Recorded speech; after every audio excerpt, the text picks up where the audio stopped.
Good morning, gentlemen. Yesterday we did talk about projection. Projection, we define, is a process, psychological phenomena by which one's feeling, thought, behavior, etc. are transferred from self to someone else. Today, in that series, we will be talking about another phenomena related to projection. We call it projection identity. Projection identity. Now, what is projection identity? We must only understand. What is we, we have got two self. One is self, that is we, as a part of us that is real, unique, and essential. And then we talk about the us, which is can be seen as no, it's uh, that we have created for ourselves a sort of identity that is not what we are, but it is based on others' projection, rejection, action, reaction towards us. And that is true to that extent that it is not my authentic self. When people project their stuff onto us, maybe good or even bad, they tend to act as if the projection has something to do with who we really are. They treat us as if their projection was valid. If we are vulnerable, we tend to believe that they are describing something real about us, something that we may not even be able to see ourselves. We say, they say I am good or bad, whatever you can think about it, and I guess I am. See, it means whatever others are saying, I have started believing them. You must have heard a famous story when uh, when a Panditji was going carrying a goat on his back. Someone wanted to befool him. They started telling him that it's not a goat, it's something else. And ultimately, after some time, he believed that it is not the goat that he was carrying through. Similarly, when people keep on telling us that you are such and such, after some time, we start believing we are what others are saying about it. More authentic if projection comes from significant family members like father, mother, brother, sister. And this is repeated onto us many a times. And it is difficult for us not to believe them. It occurs when the target of projection identifies with and expresses the feeling projected onto them. Hence, it represents a deeper stage of the distortion raised by projection and exerts emotional pressure that evokes in other whatever has been projected. Okay, that is the case now. It has got harmful consequences, and it is because some traits which we are not having that gets incorporated onto us. Let's say a father who has never built a successful career might tell his son, "You are not good. You won't do anything in life. Don't even, you are not even trying it. Even if you try, you may not be successful." What happens from there? He, he is projecting his own insecurity onto his son, yet his son might internalize that message believing that he will never be successful. The son, having heard this several times from father he loves and desperately wants to please him, takes his projection onto identity and begins to act on it as if it fully describes him.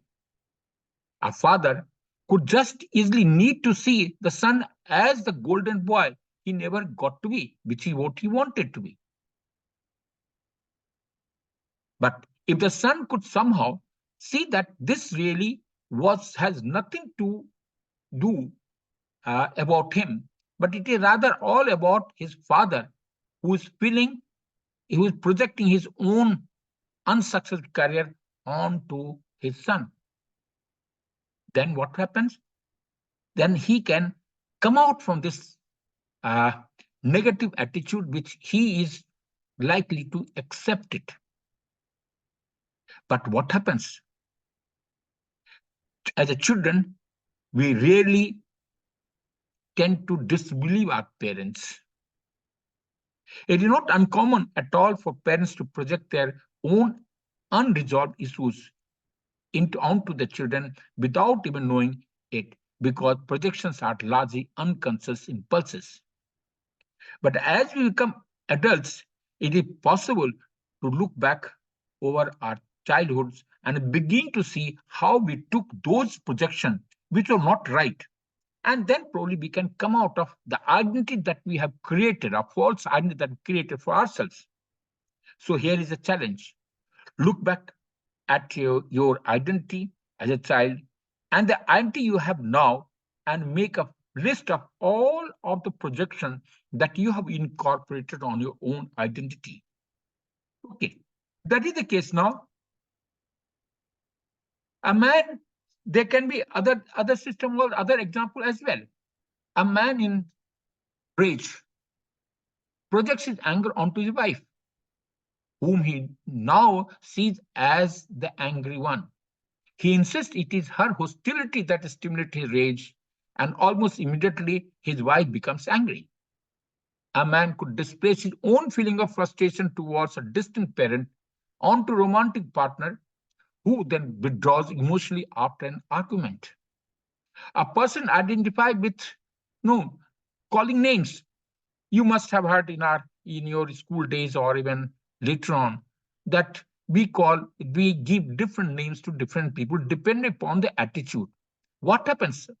Because he is being called by a name, the person whom the calling is being done, he also starts believing that way, and his behavior pattern also becomes the same as the name is being talked to him, or that is what is told to him. A common source of projection in romantic relations emerges when unconscious feelings towards a parent are projected onto person's partner. If the partner then identifies with and expresses the feelings projected onto them, projective identification is at play. Projective identification in a relationship may include having the same fight over and over again, feeling upset with your partner, but not knowing why, and confusion about your reaction or your partner's reaction to situation. All these things can be overcome by recognizing it, slowing down, in conflicts, checking to make sure that they understand each other's correctly, and considering therapy if needed. Narcissistic people often resort to projection to protect their self-image, complaining about how someone else is so showy or always needs attention. They may also blame others for things that have gone wrong rather than taking responsibility themselves. As the narcissist projects more shame and criticism onto another person, that individual self-doubt often grows, leading to a self-reinforcing cycle. So they are all ill effects of okay projective environment. So now, so how can we protect ourselves? It can be done by setting boundaries and responding with clear statements such as I disagree, I don't see it that way. We can deflect the projection that is being projected onto us.